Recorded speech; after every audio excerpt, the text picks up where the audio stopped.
সাধু সমস্ত আৰু আই সমস্তৰ চৰণত জয় জয়তে প্ৰণিপাত আৰু সেৱা নিবেদন কৰি পাঠৰ প্ৰাক মুহূৰ্তত এটি কথা জনাই ল'ব বিচাৰিছোঁ যে আপোনালোকে দেখিছে যে আপোনালোকৰ সন্মুখত আৰু আমাৰ সন্মুখত এই ভাগৱত ভাগী প্ৰতিষ্ঠা কৰি থোৱা আছে। কিন্তু আপোনাসবে যেনেকৈ চাক্ষুক দৃষ্টিৰে চাই চাই পাঠ কৰে, আমি ইয়াক মেলি পেলাই তেনেকৈ পাঠ কৰাৰ ক্ষেত্ৰত আমি সমৰ্থ নহয়। কিন্তু আপোনালোকৰ দৰে মহামহন্তই আমাক ইমানেই আশীৰ্বাদ দি ইমানেই কৃপা কৰিছে, আমাৰ নিজৰ সাধ্য নাই, কিন্তু আপোনালোকৰ কৃপা আৰু আশীৰ্বাদৰ বলত এই ভাগৱতৰ 2-4 অধ্যায় আমি হৃদয়ঙ্গম কৰিছোঁ। তাৰেই এটি অধ্যায় প্ৰথম স্কন্ধ ভাগৱত মংগলাচৰণ ব্যাস নাৰদ সংবাদ আমি আজি আপোনালোকৰ মাজত পাঠ আৰু পৰ্যালোচনা কৰিবলৈ আগবাঢ়িছোঁ। কৃষ্ণ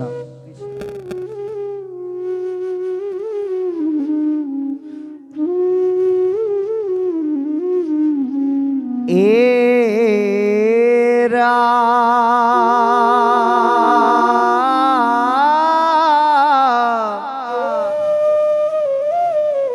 জয় জয়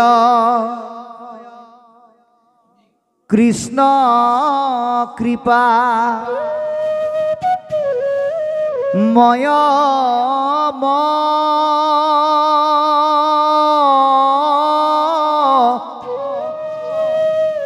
হে সৰ যাৰ আজ্ঞা হিৰে বহে ব্ৰহ্মা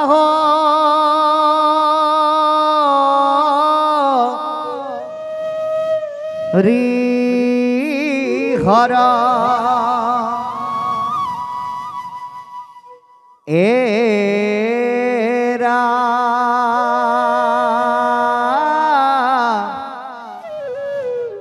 মই চকুৰ মই আদি অংশ অৱতাৰ যাৰ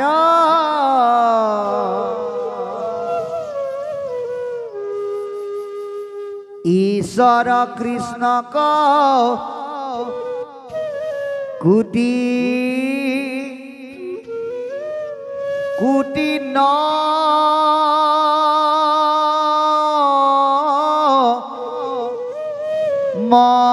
নমস্কাৰ এৰা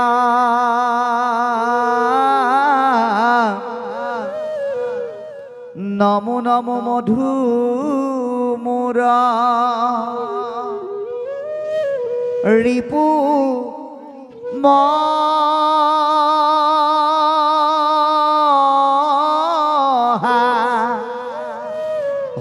হৰি অন্তৰ্য উত্তময়াতি হুৱে যাক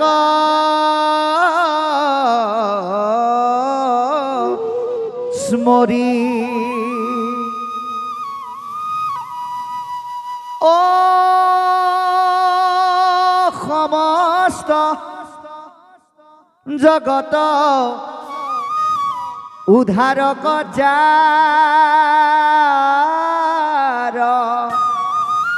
নাম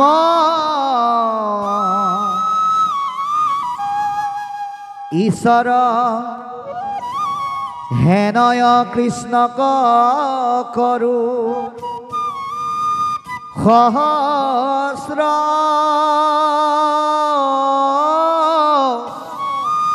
প্ৰণাম এৰা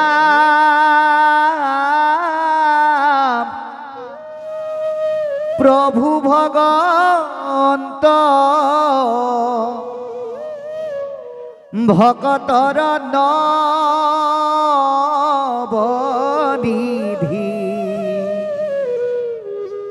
হৰিক স্মৰণে আৰম্ভৰ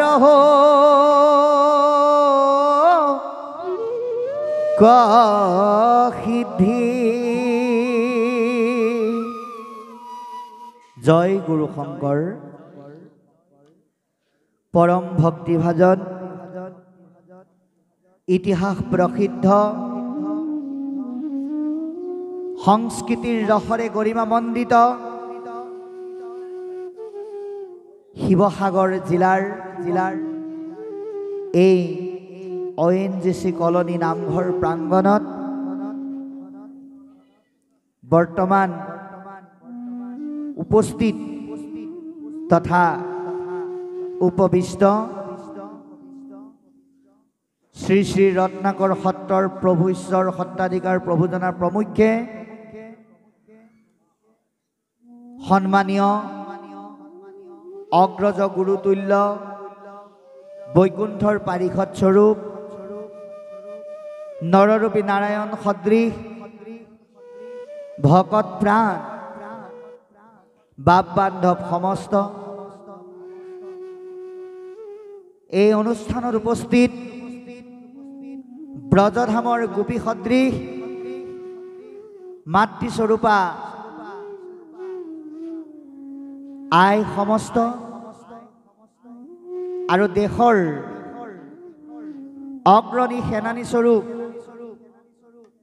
যুৱক যুৱতী বন্ধু বান্ধৱী সমন্বিতে শিশু কৃষ্ণ সদৃশ কণ কণ ভাইটি ভণ্টিসকল আৰু অসমৰ বিভিন্ন প্ৰান্তৰ পৰা আহি এই অনুষ্ঠানত উপস্থিত হোৱা গণ্যমান্য সাধুসকল আৰু আই সমস্ত জয় জয়তে আমি আপোনাক মহামহন্তৰ দুখানি অভয় চৰণত শিৰ নত কৰি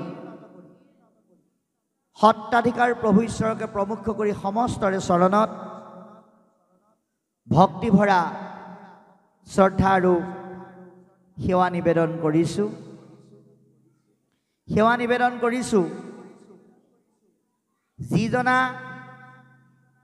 বাপ তথা প্ৰভুৰ কৃপাৰ বলত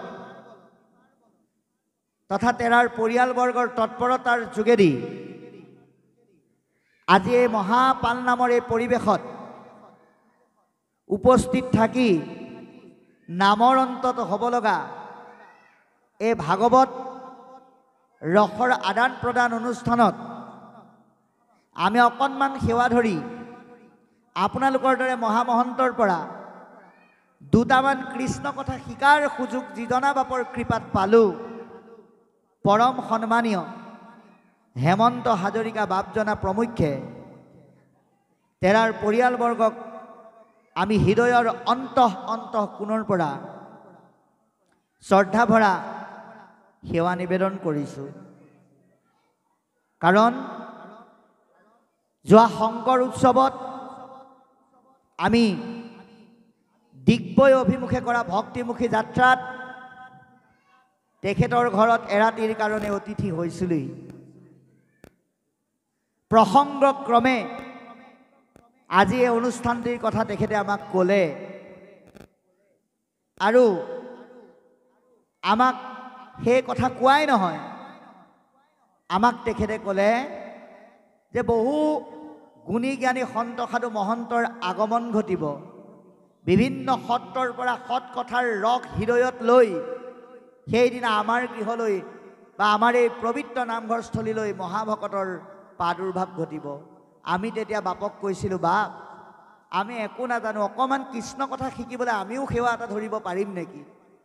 আৰু লগে লগে বাপে আমাৰ এই নিবেদনক মঞ্জুৰ কৰি আজি যি পৰিৱেশ আমাক প্ৰদান কৰিলে, তেৰাৰ লগতে তেৰাৰ পৰিয়ালবৰ্গ তথা এই অনুষ্ঠান পৰিচালনা কৰি যি সুন্দৰকৈ নাম পাঠৰ পৰা আদি কৰি কৃষ্টি সংস্কৃতিৰ বীজ অংকুৰিত কৰি এই পবিত্ৰ নামঘৰস্থলীৰ সংস্কৃতিৰ পথাৰৰ পৰা অসমৰ বহল পথাৰলৈ এই ৰসৰ পোখা মেলি দিছে। এই অনুষ্ঠানৰ আদৰণি সমিতিৰ সভাপতি সম্পাদক বা প্ৰমুখ্যে উদ্যোক্তা মণ্ডলীৰ চৰণতো আমি আন্তৰিক শ্ৰদ্ধা ভৰা সেৱা জনাইছোঁ। আমি সেৱা নিবেদন কৰিছোঁ। ইতিমধ্যে অতি সুন্দৰকৈ সুৰৰ লালিত্য জুৰি ভগৱন্তৰ অংগবাদ্য বংশীৰ ধ্বনিৰে এই অনুষ্ঠানক অধিক মাদকতা বৃদ্ধি কৰা বাহিত সংগত কৰা কৃপালু বাপজনাকো আমি আন্তৰিক শ্ৰদ্ধা ভৰা সেৱা জনালোঁ। আমি সেৱা নিবেদন কৰিছোঁ। বিজ্ঞান প্ৰযুক্তিবিদ্যা যিমানেই আগবাঢ়িছে, আজি শিৱসাগৰত হোৱা ভাগৱতৰ অনুষ্ঠানটো কেৱল শিৱসাগৰতে সীমাবদ্ধ নাথাকে। এখেতসকলকো আমি একোটা সংবাদ মাধ্যম বুলিয়েই ক'ব লাগিব, যিসকলৰ যোগেদি আমাৰ দৰে নিকিন সেৱকসকলক অসমৰ বিভিন্ন প্ৰান্তত পৰিচয় কৰাই দিবৰ কাৰণে দেহ মন প্ৰাণ শাৰীৰিক মানসিক বৌদ্ধিক কায়িকভাৱে অশেষ শ্ৰম কৰি বিভিন্ন আধ্যাত্মিক মঞ্চৰ অলিয়ে গলিয়ে গৈ আমাৰ দৰে সকলক অকণমান সাধুৰ লগত পৰিচয় কৰাই দিবৰ কাৰণে ব্যৱস্থা কৰা ইউটিউব চেনেলৰ যোগেদি এই অনুষ্ঠানক যিসকলে বাণীবদ্ধ কৰিবৰ কাৰণে ইয়ালৈ আহিছে, তেৰা সমস্তকো আমি আন্তৰিক শ্ৰদ্ধা ভৰা সেৱা জনাইছোঁ। কৃপালু বাপাই সমস্ত আজি আপোনাক সবে এটা কথা চাব, যোৱা কালি দিনটোৰ পৰা আজিলৈকে আপোনালোকৰ দৰে মহাভকতৰ পদধূলিয়ে এই অএনজিচি কলনী নামঘৰৰ পবিত্ৰ ভূমিক ৰঞ্জিত কৰি ৰাখিছে। আৰু এই পদধূলা আমাৰ দৰে এজন নিকিন সেৱকে অকণমান শিৰত লোৱাৰ লোভ সামৰিব পৰা নাই। তাতকৈ কিন্তু আমি আপোনালোকক একো দিব নোৱাৰোঁ। অকণমান আপোনালোকৰ পদধূলি লৈ ভাগৱতৰ মাধ্যমেৰে দুটামান কথা একেলগে আদান প্ৰদান কৰি আপোনালোকৰ পৰা কেইটামান কথা শিকিবৰ কাৰণেহে আহিছোঁ। আপোনালোকে নাভাবিব যে হেমন্ত প্ৰভুজনাই আৰু উদ্যোক্তা মণ্ডলীয়ে বিশ্বনাথ চাৰিআলিৰ পৰা আমন্ত্ৰণ কৰি দ্বিতীয়বাৰৰ কাৰণে আনিছে। গতিকে বাপজনাই প্ৰথমবাৰত কোৱাতকৈ দ্বিতীয়বাৰ অকণমান ভালকৈ কৈ আমাক কিবা নতুন কথা কৈ জ্ঞান দিব, এই ধৃষ্টতা আমাৰ একেবাৰেই নাই। তথাপিতো আগবাঢ়িছোঁ কেৱল আপোনালোকৰ আদেশ পালন কৰাৰ লক্ষ্যৰে। ইয়াত যদি ভুল ভ্ৰান্তি হয় আপোনাক সবে নিজ গুণে মৰিখন কৰিব। আমি ভাগৱতৰ বিষয়লৈ সোমাই যাম, কিন্তু তাৰ আগতে আহকচোন প্ৰত্যেকেই ভাগৱতৰ মাধ্যমেৰে ভক্তিৰ ৰস আস্বাদন কৰিবৰ কাৰণে নিজকে মানসিকভাৱে প্ৰস্তুত কৰি কেনেকৈ তুলিব লাগে অকণমান আলোচনা কৰোঁ। আপোনালোকে চাওক, আজি যেতিয়া কৃপালু বাপ সাধু সমস্তই সেৱা ধৰি ইয়াত নাম প্ৰসংগ কৰিলে, তাৰপিছত মহাপালনাম ইয়াতে ডাকিলে, তেৰা সমস্তই বন্তি ইয়াতে প্ৰজ্বলন কৰিছে। আৰু নামঘৰীয়া প্ৰভুজনাকে প্ৰমুখ কৰি সকলোৱে লক্ষ্য কৰি আছে কি বুলি, যে বন্তি গছিৰ তেল কিবা কাৰণত কমি যায় নেকি? কিয়? কাৰণ তেল কমি গ'লেই উজ্জ্বলতা কমি যাব। এই যে আমি ঈশ্বৰৰ পৰিৱেশ নিৰ্মাণ কৰি কৃষ্ণ কথা আলোচনা কৰিবৰ কাৰণে সন্মুখত জ্বলাই লোৱা বন্তি গছিৰ তেল কমিব নেকি, উজ্জ্বলতা কমিব নেকি, তেনেকৈ যে আমি মন কৰি আছোঁ, ঠিক তেনেকৈ আমি আৰু এগছি বন্তিৰ ওপৰত গুৰুত্ব দিব লাগিব। কোন গছি? এৰা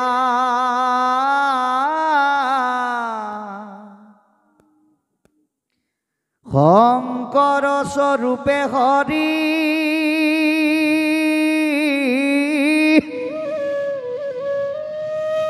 নিজ অংশে অৱতৰি ভকতি প্ৰদীপ লগাই দিলা।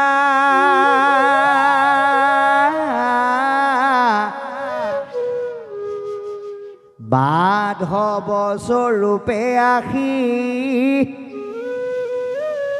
তৈতে তৈল বন্তি দিয়া অজ্ঞানয়া ধাৰ দূৰ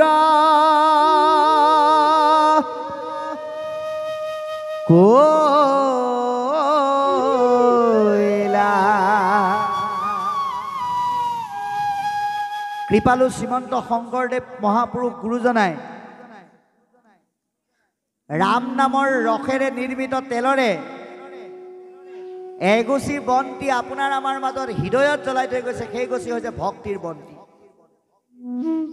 এতিয়া আমি ভাগৱতলৈ কিয় আহিব লাগে? সৎসংগৰ যোগেদি তাতে এয়া শ্ৰৱণ কৰি এই ৰামকৃষ্ণ নামৰ ৰসৰ তেল টুপি যাতে আমাৰ হৃদয়ৰ বন্তি গছিৰ কোনো কাৰণত কমি নাযায়, তাৰ কাৰণে আমি বন্তিৰ উজ্জ্বলতা হৃদয়ত বৃদ্ধি কৰিবৰ কাৰণে প্ৰত্যেকেই ভাগৱতৰ ৰস পান কৰিব লাগিব। কেনেকৈ পান কৰিব লাগিব? আমি ভাবুক হৈ পান কৰিব লাগিব। যদি ভাবুক হৈ পান নকৰে এই ৰসে আমাক কেতিয়াও ক্ৰিয়া নকৰিব। কাৰণ আমি প্ৰত্যেকেই ইয়ালৈ এনে অহা নাই। আমাৰ শাস্ত্ৰত কৈছে আশাবিলাক বৰ্জন কৰিবলৈ কৈছে, কিন্তু আমাৰ আশা বৰ্জন কৰিব কোনেও নোৱাৰে, মানুহটোতো দূৰৰে কথা। আমি যে ইয়ালৈ ভাগৱতলৈ আহিছোঁ, আমি ইয়াৰ পৰা এটা বস্তু লৈ যাম বুলি আশা কৰি আহিছোঁ। কি বাৰু? এৰা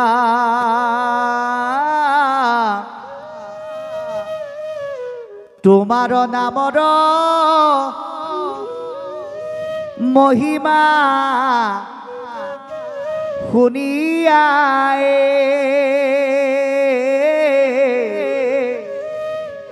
আন যত কাম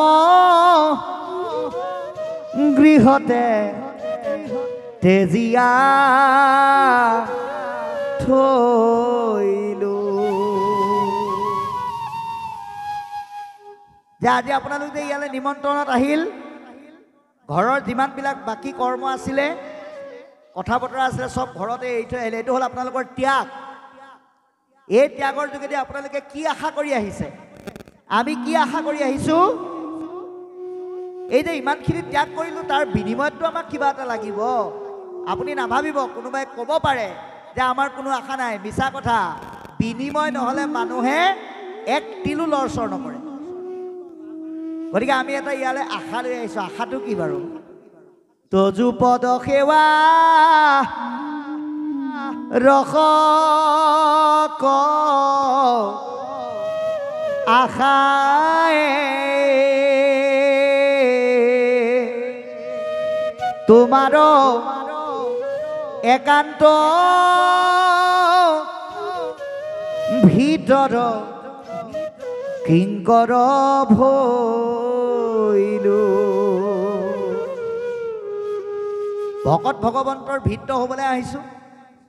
আশা এটাই, ভাগৱতৰ যোগেদি যাতে কৃষ্ণৰ সেৱাৰ ৰস ইয়াৰ পৰা লৈ যাব পাৰোঁ। গতিকে আমি ভক্তিৰ ৰস নিবলৈ ইয়ালৈ আহিছোঁ। সেইকাৰণে আমি ভাবুক হৈ শুনিব লাগিব। ভাবুক হৈ যদি নুশুনে, হৃদয়ৰ টোপোলাটো যেনেকৈ আনিছে তেনেকৈ খালী হৈ গুচি যাব। ঘৰত থকা সকলে যদি সোধে, হেৰা কি আনিছা? এবাৰ এজন বাপে তেনেকৈ ভাগৱতলৈ আহি ঘূৰি গ'ল। আইগৰাকীয়ে সুধিছে, আপুনি ভাগৱতৰ পৰা কি আনিলে? লগে লগে বাপজনে কৈছে, এয়া কল আনিছোঁ, কুঁহিয়াৰ আনিছোঁ, বুট আনিছোঁ, মগু আনিছোঁ, তামোল আনিছোঁ, পাণ আনিছোঁ। বোলে সেইবিলাক সোধা নাই, আপুনি ভাগৱতৰ পৰা কি আনিলে? বোলে সেয়াকে আনিলোঁ। বোলে আপুনি এটা বস্তু নানিলে, তাত কোৱা কথাখিনিৰ ৰস হৃদয়ৰ টোপোলাটোত বান্ধি নানিলে। গতিকে আমি এই টোপোলাটোত বান্ধি পেলাই ইয়াত কোৱা কথাখিনিৰ কিবা নহয় কিবা এটা ঘৰলৈ কিন্তু লৈ যাব লাগিব। আৰু তাৰ কাৰণে আমি ভাবুক হৈ শুনিব লাগিব। গটোৱে কি কৈছে? যিমানেই ভাবুক হৈ শুনিব, আপুনি যদি মোনা এটা আনি পেলাই সন্মুখত জাপি থৈ দিয়ে, তাত কোনেও বস্তু ভৰাই নিদিয়ে মোনাটো মেলি ধৰিব লাগিব এই মেলি ধৰাটোৱে হ'ল ভাবুক আৰু যেতিয়া আপুনি মেলি ধৰিব তেতিয়া আপোনাৰ এই হৃদয় নামৰ মোনাটোত এটা বস্তুৰ প্ৰভাৱ পৰিব জ্ঞান জ্ঞানৰ উদ্ভৱ ঘটিব কি জ্ঞান কৃষ্ণমুখী মহাজ্ঞান যি জ্ঞানে আপোনাক কি দিব আজি এই ভাগৱতখন আপোনালোকৰ হয়তো কাৰোবাৰ কাৰোবাৰ ঘৰতো আছে আজিকালি কেৱল আজিকালি বুলি নহয় যিসকলে অসমীয়াত মাষ্টাৰ ডিগ্ৰী কৰি আছে তেওঁলোকে জানিব যে এখন মহাবিদ্যালয় বিশ্ববিদ্যালয়ত কিছু কথা জানিবৰ কাৰণেও এখনৰ আশ্ৰয় ল'ব লগা হয় গতিকে আমি ঘৰত এখন কেতিয়াবা কিতাপ হিচাপেও পঢ়োঁ এটা কিতাপ হিচাপে পঢ়িলে আপোনাৰ জ্ঞান হ'ব কিন্তু এই যে আজি যে আমি এয়া প্ৰতিষ্ঠা কৰিলোঁ এয়া কিতাপ হৈ থকা নাই আমি সেইকাৰণে কৈছোঁ সন্মুখত ভাগৱত ভাগ নৰখাকে যে আমি কথা নকওঁ কাৰণ আমি ইয়াক ভাগৱত হিচাপে নাই ৰখা পৰম পুৰুষ ভগৱন্ত ৰূপে ইয়াক প্ৰতিষ্ঠা কৰি লৈছোঁ গতিকে মাধৱ পুৰুষৰ ভাষাৰে যদি কোৱা যায় যে তুমি প্ৰতিষ্ঠিত হৈ হৃদিস্থিত হৈয়া স্বামী যেন কৰাই বাহা তুমি ঋষিকেশ কৰিব তেহনয় গতিকে এই প্ৰতিষ্ঠিত হৈ থকা জ্ঞান মূৰ্তিয়ে হৃদয়ত আহি আমাক যেনেকৈ কৃপা কৰিব আমি তেনেকৈ ইয়াক গ্ৰহণ কৰিব লাগিব সেইকাৰণে ঘৰত ভাগৱত ভাগ পঢ়িলে আপুনি জ্ঞান পাব কিন্তু ইয়াত একেলগে ৰস আস্বাদন কৰিলে আপুনি কি পাব আনন্দ পাব যি আনন্দই আমাক ইহকালত শান্তি দিয়াৰ উপৰিও তৰণৰ পথটো প্ৰশস্ত কৰিব সেইকাৰণে এতিয়া মংগলাচৰণত ক'লে জয় জয় কৃষ্ণ কৃপা ময় মহেশ্বৰ পৰম পুৰুষ ভগৱন্তক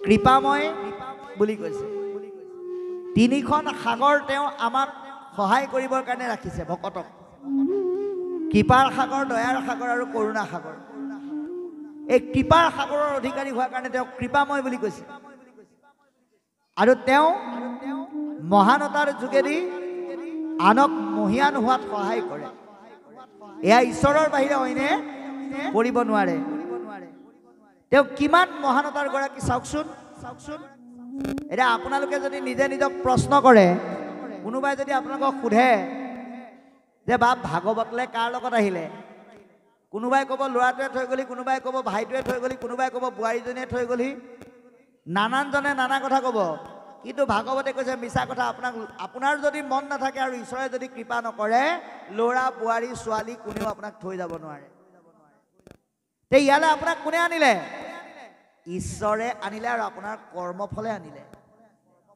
গতিকে আজি এই দেওবাৰৰ বন্ধৰ দিনটোত আপোনাৰ নিচিনা বহুজনে কিন্তু ঘৰত চিনেমা চাই কটাইছে মনত ৰাখিব কিন্তু আপুনি আমি কৃষ্ণ কথা পাতিবলৈ বহিছোঁ এই কৃপাকণ যে তেওঁ আমাক কৰিলে ইয়াৰ উপৰিও মনক ভবাইছে চকুক দেখুৱাইছে কাণক শুনাইছে মুখক খুৱাইছে জিভাক সোৱাদ দিছে হাতক কৰাইছে ভৰিক জোৱাইছে ইমানখিনি কৃপা তেওঁ আমাক কৰিছে সেইকাৰণে তেওঁক মহাযোগ ঈশ্বৰ মহেশ্বৰ বুলি কৈছে আৰু সেইকাৰণে তেওঁৰ এই কৃপাৰ মূল্য কোনে দিছে সৃষ্টিকৰ্তা ব্ৰহ্মাই দিছে পালনকৰ্তা বিষ্ণুৱে দিছে সংহাৰকৰ্তা শিৱই দিছে কেনেকৈ দিছে তেওঁ যিটোকে কয় সেইটোকে এওঁলোকে পালন কৰে এতিয়া ভগৱানে যিটোকে কয়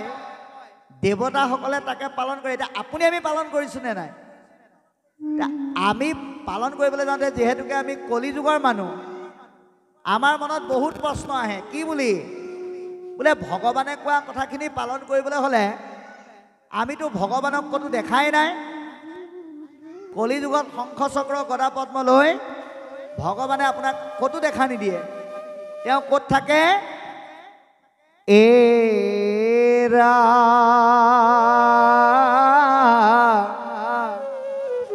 কৃষ্ণক পাইবাৰ জানা ভকতেহে পন্থা এহি মানে কহে গীতা ভাগৱত গ্ৰন্থা কলিযুগত